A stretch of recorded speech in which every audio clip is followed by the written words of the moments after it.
We had no idea how we would get there. India is the world's largest democracy, and every time parliamentary elections roll around, it becomes the world's largest obstacle course for election officials. Their goal is to ensure that every one of the country's 815 million registered voters, no matter how remote, have a chance to cast their ballots. For Biswajit Roy, a high school civics teacher, this year's assignment as an elections officer was daunting. Roy was assigned to the village of Hanspuri in India's Andaman and Nicobar Islands, home to just 261 registered voters. The journey to Hanspuri was extremely risky because so far no roads have been built to the village by the government.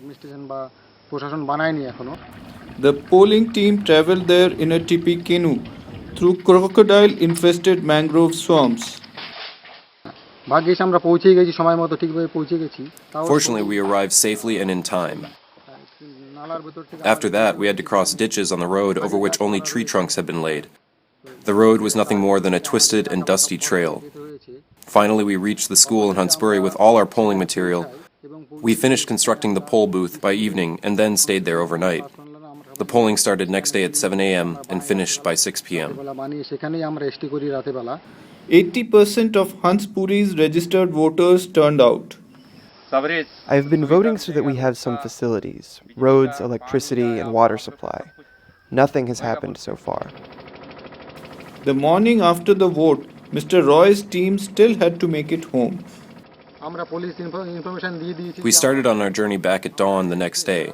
After traveling for a while, we noticed that one of the two boats had slipped so far behind that we couldn't see it. We were numbed with fear.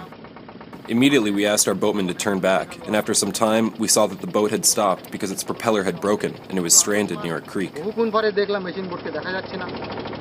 whole group had to cram into a single canoe to make it back to the district headquarters in Maya Bandar. Mission accomplished. In Maya Bandar, India, this is Biman Mukherjee reporting for the Wall Street Journal.